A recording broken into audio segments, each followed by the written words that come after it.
Bonjour et bienvenue sur le podcast Développe ton biz, le podcast qui donne la voix aux entrepreneurs du bien-être. Nous sommes tous entrepreneurs du bien-être, entrepreneurs de notre bien-être. Retrouvez au travers du podcast de nombreux sujets autour du développement et de l'épanouissement de chacun, découvrir des pratiques bien-être et celles qui te conviendraient au mieux, s'inspirer d'entrepreneurs comme toi et moi qui ont choisi de vivre de leur passion, retrouver des conseils pour entreprendre de manière éthique et alignée, s'enrichir des autres et de leur parcours, de leur vécu, de leurs expériences. Aujourd'hui, je suis très heureuse de vous retrouver avec la seconde partie de mes discussions avec Alexia, cofondatrice et directrice de contenu pour l'application Evolum. Dans cette partie de discussion, on va beaucoup plus parler de l'aventure entrepreneuriale, notamment avec Evolum, commencer de rien, avec l'envie de faire quelque chose de cool, créer une boîte à outils qui nous fait du bien. On parlera aussi de ses difficultés entrepreneuriales et aussi réussir à déléguer et enfin développer son business en se développant soi et ne pas hésiter à miser sur soi pour donner de la valeur à son projet. Je vous laisse tout de suite avec notre discussion. Et juste avant ça, je vous rappelle qu'il y a toujours une surprise en fin de discussion, donc je vous invite à rester sur le podcast jusqu'à la fin de l'épisode. J'avais envie de revenir un peu sur Evolum. Comment c'est passé? Parce que là, ça fait 2 ans et demi à peu près. Oui, c'est ça. Comment ça s'est passé du coup le chemin si tu devais nous partager certaines étapes de l'évolution. C'est très riche. C'est une aventure entrepreneuriale qui est très riche, qui est avant tout guidée par des personnes qui sont très jeunes aussi. Que ce soit Youssef, Vivien ou moi, on est des personnes qui vraiment apprennent continuellement. Et je pense que cette fraîcheur, cette jeunesse, cette envie de bien faire, cette envie d'itérer, c'est quelque chose qu'on retrouve dans chaque étape de l'évolution de notre entreprise. Évidemment, il y a eu la première étape marquante où Vivien a réfléchi à l'idée tout seul dans son coin et il a eu cette intuition forte. Et je pense que c'est intéressant de mettre le point sur cette intuition forte qui a guidé le projet parce que c'était vraiment un élan du cœur. Et Vivien a eu l'idée alors que ça faisait longtemps qu'il réfléchissait à créer quelque chose et il a eu cet appel. C'est vraiment un appel. Okay. Et finalement, cet appel, il y a eu... Tout en fait, c'est mis sur notre chemin. Il a rencontré Youssef, qui est notre CTO, notre développeur, qui s'est mis naturellement sur son chemin. Il m'a naturellement aussi mise dans l'aventure. Donc, en fait, au final, c'est beaucoup de rencontres, beaucoup d'amitié. C'est très, très fort. Et puis, en fait, après tout, pareil, c'est un peu effet boule de neige. On a commencé... D'ailleurs, ça me fait rire quand j'y pense. Que ce soit Vivien ou moi, on postait des messages sur Facebook, sur des groupes Facebook, des groupes ouverts au bien-être, à la spiritualité, en disant ouais, on est une toute petite équipe et on veut lancer nos projets de méditation. Ça nous ferait super plaisir si vous prenez juste le temps d'écouter et de nous faire un petit feedback. Okay. Et on a commencé comme ça. On n'avait vraiment, vraiment rien. Et finalement, c'est venu de ces petits groupes-là. Puis après, on avait un petit groupe de 20 personnes. Du bouche à oreille, on avait 40 personnes. Puis au final, autre étape marquante, j'ai acheté mon premier micro. J'ai posé ma voix pour la première fois pour cette application, alors que maintenant, il y a des centaines d'heures d'enregistrement de méditation avec ma voix. J'ai acheté mon premier micro, un truc vraiment 50 €. J'ai mis dans ma chambre. Je me rappelle quand j'ai enregistré mes méditations, il y avait mon chat qui foutait du bordel derrière. Je me disais non, c'était super compliqué. Et en même temps, c'était super drôle parce que c'est ça, en fait, c'est ces débuts-là. On a commencé vraiment comme ça et c'est vraiment cool de le souligner parce qu'on a encore une fois commencé avec rien, juste vraiment la passion et le projet de se dire on va faire quelque chose de cool. Et notre idée, on l'aimait trop. Au final, moi, je suis originaire de Toulouse et puis une autre étape qui a été marquante dans ce projet, c'est quand je suis allée rejoindre mes associés à Paris. Donc, on a travaillé ensemble, Youssef, Vivien et moi, dans un petit local à Aubervilliers, dans le 9-3. Et pareil, à ce moment-là, on commençait à avoir des centaines de personnes et on se disait « Waouh, c'est énorme ! On a 100 personnes, 200 personnes, 500 personnes, 1000 personnes, 1000 utilisateurs. » Et pareil, au fur et à mesure, ça a continué de grandir. Et au fur et à mesure, pareil, plus on avait de moyens, plus on réinvestissait directement dans l'entreprise. On a toujours eu cette espèce de dynamique de se dire, dès qu'on gagnait un petit peu d'argent, on le réinvestissait dans le projet. Et ça fait 3 ans, et c'est toujours le cas aujourd'hui, on met énormément d'énergie dans tout ce qu'on peut construire, toutes les nouveautés qu'on peut mettre en place et surtout toute l'écoute en fait qu'on peut avoir par rapport à ces gens-là qui nous ont fait confiance dès le début et qui pour la plupart sont toujours là. Enfin, c'est énorme en fait. Est-ce que du coup, tu pourrais nous présenter Evolum? Qu'est-ce qu'on peut retrouver dans l'application? Comment ça fonctionne? Oui, bien sûr, avec plaisir. Alors, Evolum, c'est une application de méditation. On essaye de pas vraiment se revendiquer que méditation parce qu'en fait, on fait plein d'autres choses et je pense que, Evolum, il faut plus voir ça comme une sorte de boîte à outils où en fait, on va piocher des outils de différents secteurs du bien-être qui nous font du bien. Moi, je suis partie du principe, en fait, en tant que, directrice de contenu, donc forcément, je choisis le contenu qu'il y a sur l'application et donc je suis partie du principe de me dire: «OK, peut-être que, toi, par exemple, tu vas être très sensible au breathwork, peut-être que moi, pas du tout. Peut-être que quelqu'un d'autre va être très sensible à l'ecstatic dance, alors qu'une autre personne, ce sera, de la pleine conscience».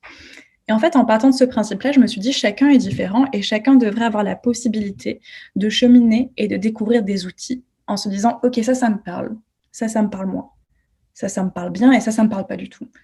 Et partant en fait de ce cheminement, toujours avec cette curiosité de se dire: «Qu'est-ce qui me fait du bien?», en fait, on arrive justement à avoir plusieurs outils sous le coude et à se dire: «OK, moi j'ai envie de telle chose. Là, je comprends mon envie, je comprends mon besoin, donc je vais utiliser tel outil». Et je pense que c'est aussi ça, en tout cas, c'est aussi là-dedans qu'Evolum a une grande carte à jouer. C'est dans cette proposition et dans cette palette d'outils qui sont vraiment diversifiés. Donc forcément la méditation, parce que ça reste un canal qui en ce qui me concerne, reste mon canal de prédilection. Donc on va retrouver des rituels méditatifs sur Evolum. En ce moment, on a 2 rituels chaque jour qui sont différents, un pour le matin et un pour le soir. Ce sont chaque jour des méditations qui sont différentes, en tout cas des rituels qui sont différents. Et dans ces rituels qui durent entre 10 et 20 minutes, on retrouve plein d'outils différents, donc qui vont être de la respiration, de la pleine conscience, de la méditation, de la visualisation, du Upa Yoga, du mouvement intuitif et plein d'autres choses que je pourrais même pas citer maintenant parce qu'il y a aussi des affirmations, des intentions, et cetera, et cetera, et cetera. En fait, c'est un joyeux cocktail d'outils divers et variés qu'on a pris, qu'on a compacté et qu'on s'est dit: «OK, tout le monde n'a pas 3 heures dans sa journée à consacrer à son bien-être. Donc on va partir sur un petit délai de 10 minutes le matin et une vingtaine de minutes le soir». Et déjà, si les gens arrivent à se prendre ces 10 petites minutes-là le matin et pourquoi pas ces 20 petites minutes-là le soir pour s'endormir, déjà là, ils peuvent vraiment énormément changer leur vie. Complètement. En étant moi-même utilisatrice d'Evolum, j'avais aussi envie de rajouter, plusieurs choses. Donc oui, il y a les rituels le matin et le soir et ça, c'est trop cool et au-delà de ça, comme tu disais, il y a plein, plein, plein de pratiques qui te permettent d'aller, chercher ce que tu aimes, mais en même temps, tu as aussi la possibilité du coup de découvrir et peut-être que, demain, qu'aujourd'hui tu es pas du tout apte à écouter, du breathwork et c'est OK et peut-être que dans 3 semaines, c'est un sujet qui va t'intéresser et tout ça et là, tu seras prêt ou prête et ça, c'est magique et aussi ce qui est cool, moi, ce que j'aime bien aussi faire, tous les matins, c'est aussi tirer, ma petite, carte d'oracle qui, du coup, est un message chaque matin, peu importe quand tu ouvres cette carte, qui te donne une petite pensée du jour sur laquelle travailler. Et je trouve cette approche aussi vachement intéressante.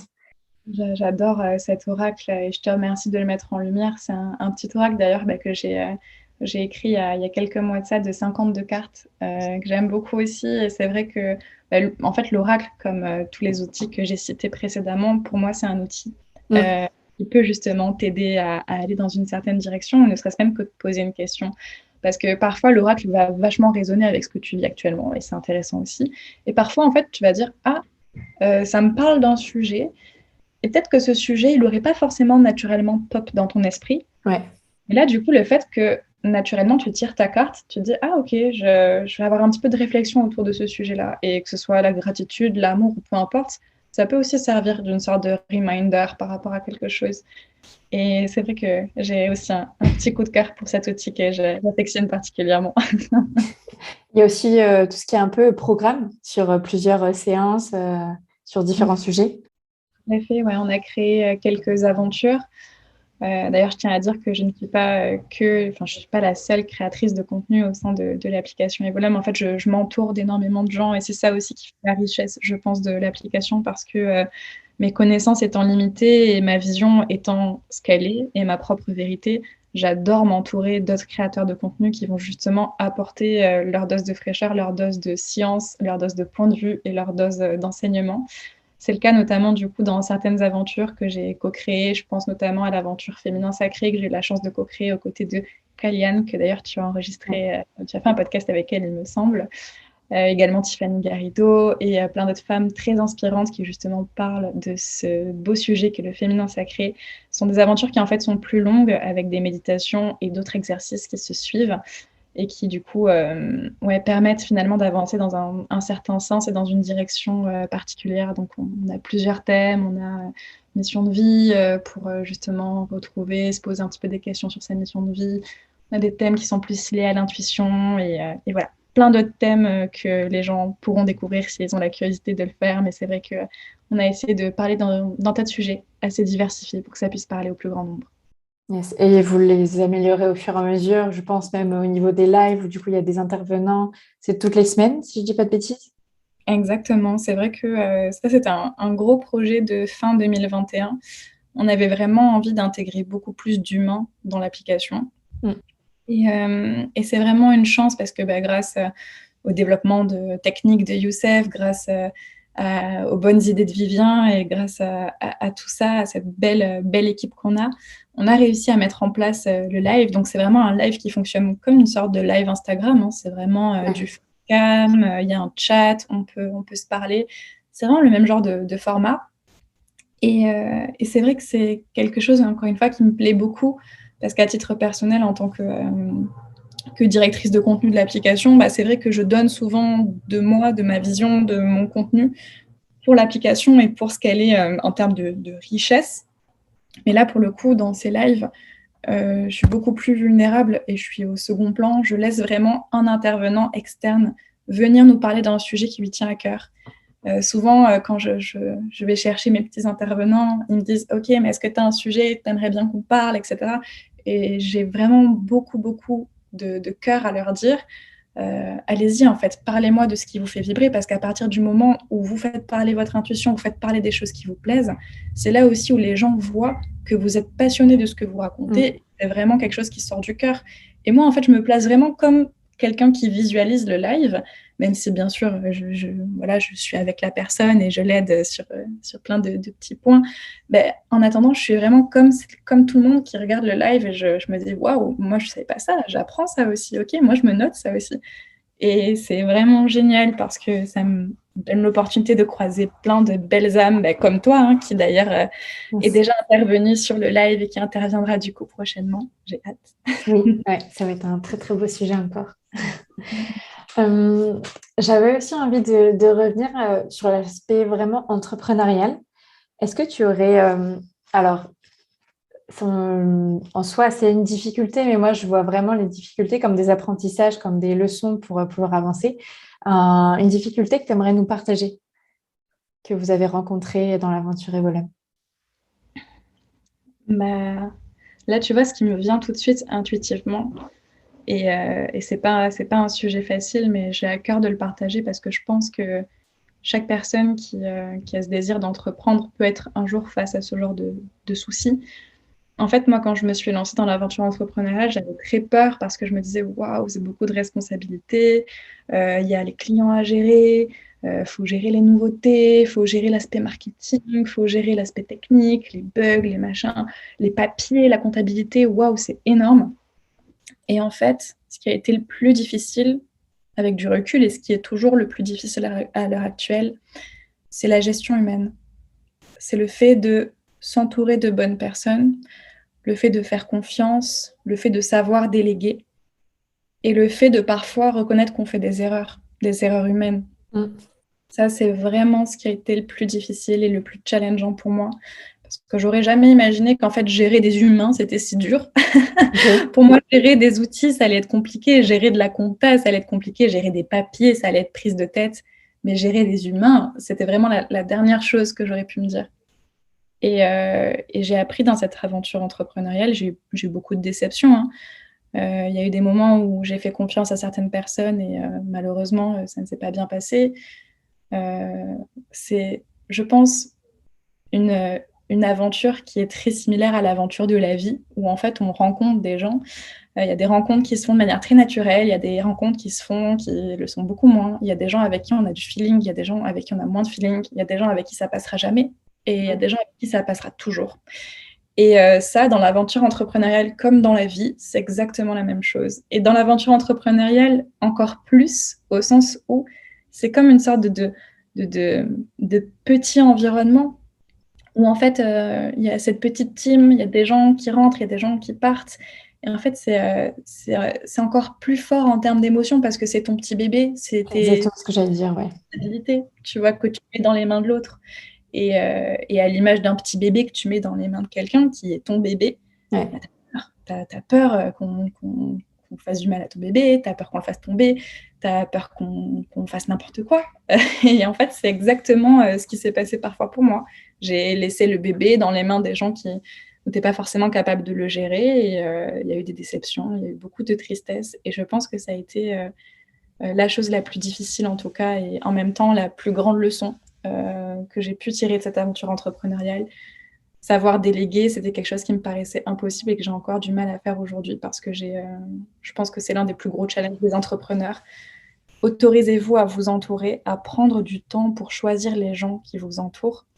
Ceux qui sont de prime abord vos amis ne seront pas forcément vos meilleurs collègues lorsque vous travaillerez avec eux. Et je pense que c'est super important d'avoir du recul sur tous les humains que vous rencontrez dans votre aventure entrepreneuriale. Je dis pas de ne pas être naturel et d'être toujours dans le calcul de ah, est-ce que cette personne va bien faire ou quoi. Non, c'est très important toujours de laisser parler son intuition et son feeling vis-à-vis de certaines personnes. Ceci étant dit, ayez conscience qu'en termes de charge mentale, c'est énorme en fait. C'est vraiment beaucoup plus que ce qu'on pourrait imaginer. C'est clair. Ouais, ça c'est... Tu... toute la nuit, toute la journée, c'est focus, focus, focus sur ton projet généralement. Et c'est souvent justement aussi un des challenges des entrepreneurs de réussir à se détacher de ce sujet-là et à prendre du temps off, mais complètement off, où tu ne penses pas à ce projet. Mais si je peux donner un conseil aussi, parce que forcément, on parle de bien-être. En fait, moi, à la base, la spiritualité, c'était ma passion. C'est-à-dire que quand je me suis renseignée sur la méditation, certes, à la base, c'était sur le conseil d'un médecin. Ceci étant dit, quand j'ai plongé dedans et que je me suis renseignée sur tout un tas de choses liées à la spiritualité, c'était vraiment une passion pour moi. C'est-à-dire que c'était mon hobby, je ne parlais que de ça et c'était vraiment quelque chose dans lequel j'étais H24. Et j'ai eu la chance et la malchance, je vais m'expliquer, de créer mon entreprise dans un secteur qui me passionne. Mais du coup, forcément, lorsque tu crées ton entreprise dans un secteur qui te passionne, bah, tu déconnectes jamais vraiment parce que ta passion, en fait, te pousse à penser à ton travail. Et moi, quand je vais faire des retraites, quand je vais faire des nouveaux exercices ou quand je me prends du temps pour ma passion, systématiquement, je vais me dire « Ah, ok, comment ça va pouvoir m'aider pour Evolum ?» Et tu peux pas déconnecter, ça marche pas. Ça fonctionne pas. Donc moi encore, je suis vraiment là-dedans. Et si je peux donner un conseil aux gens qui sont dans la même situation que moi, parce que ça peut probablement se passer, si justement vous avez envie de vivre de votre passion, et c'est tellement louable, et c'est vraiment quelque chose dont je ne me plaindrai jamais, parce que comme tu l'as dit en début de podcast, on se lève le matin et on est heureux de le faire. Trouvez-vous autre chose, trouvez-vous plein de choses en fait. La vie est super riche, trouvez-vous d'autres hobbies, et même si ça n'a rien à voir à la base avec ce que vous aimez, que ce soit de la poterie, que ce soit quelque chose de très ancré, du jardinage, peu importe, en fait, trouvez-vous d'autres choses. Ouvrez-vous et faites en sorte de justement pouvoir vous reposer avec d'autres activités qui n'ont parfois rien à voir avec ce que vous vous autorisez à faire dans votre travail. Je pense que c'est là où vous trouvez l'équilibre et où vous ouvrez aussi à d'autres choses. Complètement. Et c'est là que renaît aussi potentiellement ta créativité et qui ira encore plus loin derrière dans tes projets entrepreneuriaux. Complètement. Est-ce que tu as des envies particulières pour le futur, que ce soit avec Evolum ou même à côté, des projets auxquels tu as déjà pensé, que tu aimerais concrétiser dans le futur? Ben là, tout de suite, intuitivement, encore une fois, ce qui me vient, c'est que je suis dans un métier qui est très digital, où pour le coup, beaucoup de gens me connaissent à travers une voix. Et moi, en fait, j'ai beaucoup de mal à conscientiser que des gens se réveillent sur ma voix, des gens se couchent sur ma voix. Enfin, c'est vraiment quelque chose que ça fait des années et pourtant c'est impalpable. Pour moi, j'arrive pas à m'en rendre compte. Je suis quelqu'un qui a beaucoup, beaucoup besoin de contact humain et je me rends compte aujourd'hui que je deal beaucoup avec mon ordinateur. Et finalement, j'ai juste l'impression d'être un peu dans ma bulle et de pas forcément donner autant que j'aimerais, même si je sais que je donne, mais j'ai pas de feedback humain, même si j'en lis énormément, j'ai pas de feedback direct. Et je pense que ce qui me manque le plus, c'est savoir et sentir cette connexion en fait humaine potentiellement que j'ai pu apercevoir dans différents événements qu'on a organisés, différents ateliers que j'ai pu animer dans la vraie vie, entre guillemets. Mais pour le coup, je pense que là, les projets qui peuvent me nourrir encore plus dans le futur, ce seraient des projets où justement je serais plus dans le don de ma personne, mais en physique. C'est-à-dire pouvoir me déplacer, pourquoi pas même créer plein de petits salons de thé Evolum partout en France. Et je dis ça comme je pourrais dire n'importe quoi. Mais en fait, l'idée, c'est juste de venir à la rencontre des gens ou alors que les gens viennent à ma rencontre, peu importe. Moi, je suis prête à me déplacer, mais si les gens sont prêts aussi à le faire, ce sera avec grand plaisir. Et vraiment, en fait, juste donner en physique. Et ce qui serait très cool dans ces échanges-là et dans ce genre de projet, c'est qu'au-delà de l'aspect juste méditation, dans lequel, entre guillemets, encore une fois, j'ai mon expertise, on pourrait en fait partager plein d'autres choses. Et là, je pense, tu vois, ça peut paraître super bête, mais donner de ma personne pour être aussi une épaule attentive à laquelle on va parler, ou alors juste proposer des petits gâteaux autour d'une table, parce que ça n'a rien à voir et parce que c'est ça aussi, être dans le don de soi, ça me ferait trop plaisir. Et ouais, je pense que ça, c'est vraiment quelque chose qui me branche. On a commencé un petit peu à en discuter avec mon équipe parce que je pense qu'il y a beaucoup de choses à faire, surtout que la situation commence un petit peu à s'améliorer en dehors de chez nous. Donc, c'est peut-être l'occasion de sortir et de faire des choses nouvelles. Ok, trop bien. Le podcast s'appelle Développe ton biz. Ça veut dire quoi pour toi de développer son business? C'est une bonne question. Moi, je pense que tu développes ton biz à travers le fait que tu te développes toi-même. En fait, ton business, c'est toi par essence, parce que dans ton business, tu vas tout mettre de toi. Tu vas mettre ton identité, tes mots, ta vision, ta vérité. Et donc, tu peux pas développer ton business si tu te développes pas toi-même en premier. En tout cas, c'est la chose qui me vient intuitivement. Et je pense que la richesse aussi de, par exemple, mon propre business, c'est que je continuerai à me développer à travers ce business-là. Et voilà, aujourd'hui, ça me donne l'opportunité de découvrir, de me former et finalement d'apprendre continuellement, chercher à me développer et finalement à beaucoup miser sur moi. Et c'est quand je mise sur moi que j'arrive encore plus à donner de la valeur à mon projet. Donc, je pense que ce serait ma petite définition de développe ton biz. Génial.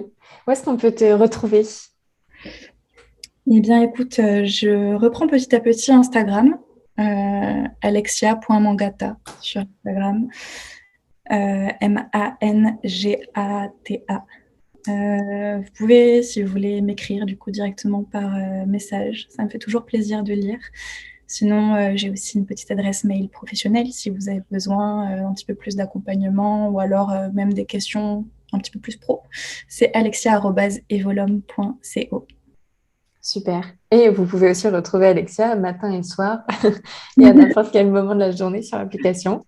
Voilà, vous ne pourrez pas me parler directement, mais si vous voulez m'entendre, en tout cas, vous pourrez directement faire l'expérience de Evolum. Complètement. Super. Bah, je mettrai tout ça dans les notes du podcast. Je te remercie beaucoup pour ton temps, pour cette discussion. Et est-ce que tu as encore quelque chose à rajouter ou... Bah écoute, je tenais à te remercier, t'éprouver. Enfin, voilà, je voulais juste donner un petit mot de gratitude en cette fin de podcast parce que je pense que les podcasts comme les tiens, c'est aussi des moyens de libérer la parole et de parler de sujets dont on n'a pas l'habitude de parler. Moi, c'est des moments, ça fait plusieurs podcasts que je fais et c'est toujours des moments où il y a beaucoup plus de vulnérabilité qui est mise à l'œuvre et c'est pas évident. Franchement, je pense que c'est pas évident autant pour moi que pour les autres ce genre d'exercice, mais c'est aussi des exercices qui, je pense, aideront énormément au fur et à mesure. Donc merci à toi de lever cette parole-là. Merci, merci, merci. J'espère que cette seconde partie de discussion avec Alexia vous a plu, que le podcast entier de discussion avec Alexia vous a plu, vous aura peut-être donné envie de découvrir l'application Evolum et vous aura donné des clés pour entreprendre pour votre bien-être, pour entreprendre pour ce qui vous fait vibrer, ce qui est important pour vous. Je vous rappelle que si vous êtes intéressé par découvrir l'application Evolum, je dispose de cartes cadeaux qui vous permettent d'avoir 1 mois gratuit pour pouvoir découvrir l'application qui est annulable à tout moment. Donc si vous ne connaissez pas encore l'application et que vous êtes attiré par tout ce qui est méditation, reconnexion à soi, tous ces outils-là, je vous invite vraiment à la découvrir parce que c'est vraiment une application que moi j'utilise au quotidien. Donc vous avez toutes les informations en description et je vous souhaite une très très belle exploration. Dans tous les cas, si le podcast vous a plu, surtout n'hésitez pas à le partager autour de vous, à le noter de 5 étoiles et à le noter de 5 étoiles pour contribuer à son développement. Je vous souhaite une très très belle journée et on se retrouve la semaine prochaine avec un nouvel invité.